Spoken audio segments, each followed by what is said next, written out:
Hi friends, welcome to the third edition of financial planning. Well, in the earlier videos, I had given you a brief about what financial planning is and how you should go about doing financial planning. Now, today we'll be discussing about the various investment instruments which are available. Firstly, stocks. As we are all aware, what are equity stocks? We see markets on a regular basis, movement of shares, and then we make our profits or sadly our losses. Bonds, mostly people are aware to some extent, but then we'll throw light. So bonds basically mean instruments which give you a fixed coupon, and like fixed deposits, they offer you a rate of interest which is slightly higher than fixed deposit. And in certain cases where the bonds are not of very high pedigree, the rate of interest could be even higher, of 8, 9, 10%, depending upon the type of bonds. So there are various kinds of bonds which are there, like perpetual bonds, tax-free bonds, state government bonds, state guaranteed bonds, which are there, which can be an option to fixed deposits. Then we come to things like provident fund, which all salaried employees putting money, and that 1,50,000 deduction under ATC, you can get an employee provident fund, which your employer deducts from your salary.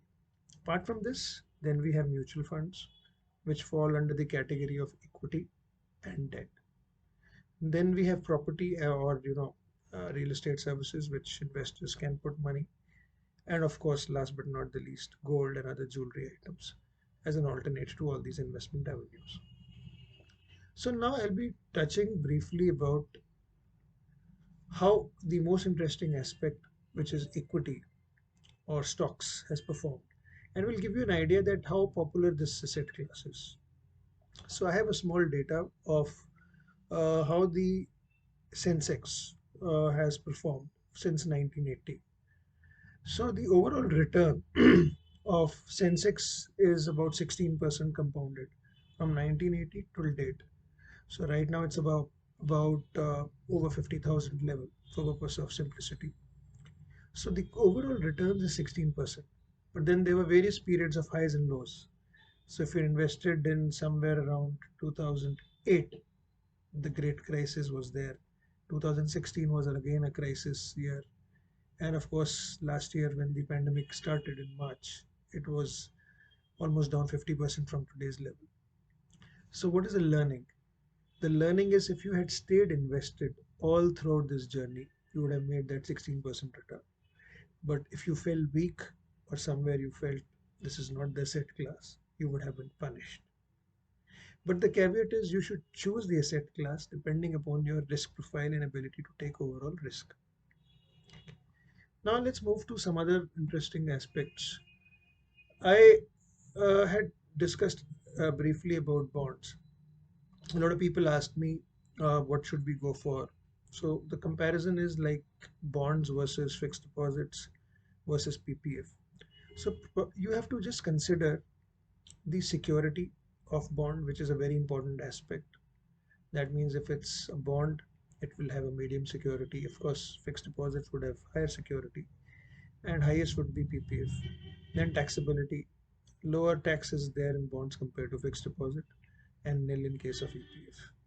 Returns, obviously bonds I told you give you more returns than fixed deposits, and EPF much higher, that too tax free. Saleability is difficult in case of bonds, slightly in case it's a slightly lower rated paper. Of course, there's all listed, so but subject to availability of buyers. And instant in case of fixed deposits, and moderate again in case of EPF. You have to go to your post office to get your things sorted out, and then they will come with some excuse. Of course, now banks are also doing PPF, so that's an advantage. Interest payment semi-annually in case of bonds, semi-annually, annually, monthly, whatever in case of fixed deposits, and annual only in case of uh, EPF or PPF. Loan, yes, facility is available against all, but then it depends on the type of asset that you're choosing. Okay, now we'll touch about mutual funds. So mutual funds basically are a very important asset class. In fact, a lot of the entire world is moving towards mutual funds. India has only about 4 to 5% penetration still in mutual funds. Globally, it's the reverse. 90% people, like in developed countries, US and other markets, are putting money in mutual funds. So long way, still the Indian investor has to move from the fixed deposit mindset and move towards mutual funds. Now, in layman term, what exactly is mutual funds? So mutual funds would mean a common pool of money which is there. So that means I can put that money, any investor can put. Units will be allotted to me, and they will invest this money with certain objective. Let's say I want to put in large companies, so that will be a large cap mutual fund. If put in medium companies, it will be a mid cap. Smaller companies, a small cap, depending on the type. Then I could also be putting it into bonds of various companies or government instruments. So that will become a debt mutual fund because investing in debt instruments. So basically, mutual fund would invest with an objective in mind, either invest in debt or equity or a hybrid. And then you can sell them easily because these are the most liquid instruments available. Unit value or NAV is disclosed at the end of the day, so you know how your performance of fund is going on a daily basis. No problems, easy sellability, and highly regulated. So no risk of money getting lost anywhere in terms of any kind of frauds. So they're managed by professionals and fund managers, so they have experience and they are reviewed and rebalanced regularly. And as I told you, they're highly safeguarded. Okay, now there are various categories of mutual funds, but that is basically a SEBI categorization. For your understanding, it's like mutual fund would be either a debt, investing in debt instruments, equity, investing in equity shares, and other stuff, and a hybrid, a mix of the two. Now, a lot of people ask me that why don't you share briefly the categories? So I'm saying that you can visit them on any SEBI or AMFI site category. But yeah, a very important category in hybrid funds, which I would like to briefly mention, is called balance funds. Balance funds invest money partly into equity and debt, as I told you, hybrid. So here 65% of the money is in equity and 35% of the money is in debt. So it gives you a kind of balance that if the markets are doing well, fine. So equity can be, they can keep changing the allocation, but overall 65% in a year has to be the rough allocation.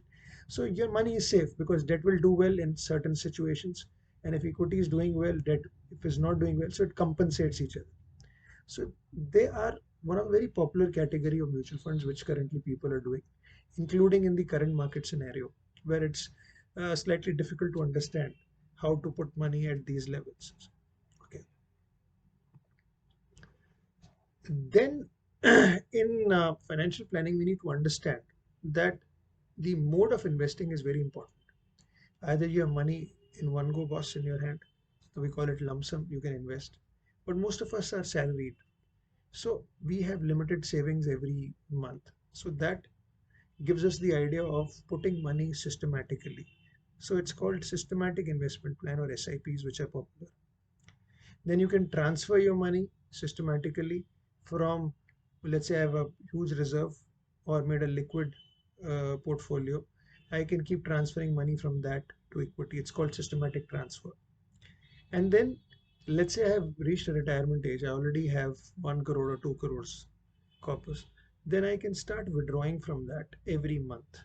So that's called systematic withdrawal. So basically, these are four types of options available to investors. Now, most important thing which we need to understand here is what is the risk versus return. So the idea of this is that whatever investments I make, I should get the maximum return per unit of risk which I take. So now obviously there could be some smart choices also.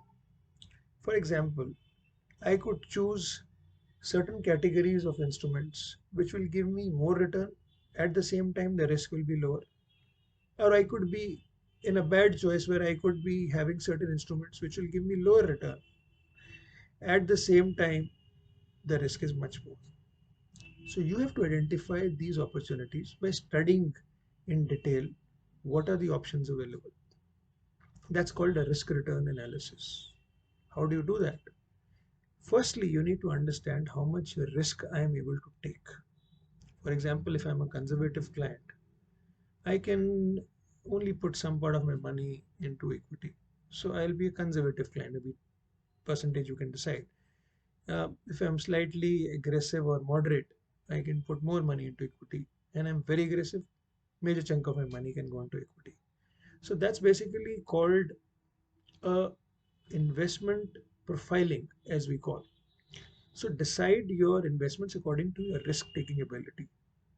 So more conservative will put more in debt, more aggressive people would put more money into equity.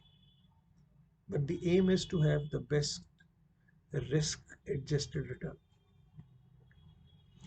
Now, in tax planning, briefly, I would be covering on various options which are available. Uh, so basically, as an individual, I'm assuming we all are working and salaried, or having some kind of savings which is possible for a salaried person. So I just quickly would want to brush through. ATC is one section where you can get 1,50,000 a year. Then ATCCD, which is your new pension scheme, 50,000 additional. And then obviously you can take educational loans, home loans, which are available, which will be over and above these limits. ATD is about 25,000 for yourself and 50,000 for parents, which is insurance and above. So these are some of the things. Of course, various other subsections are there which are available. Then you have tax benefit under ELSS called equity linked savings schemes. So these are equity mutual funds with a 3-year lock-in, and they also give you a benefit of tax deduction under ATC up to 1,50,000. So this is also very, very popular with clients, a tax saving tool and also investment tool. So finally, I would like to conclude this session by giving you key takeaways. Number one, we all can retire rich in life, but we need to just start whenever we have to. Make a start even now. It's not late. Plan, save, and invest wisely.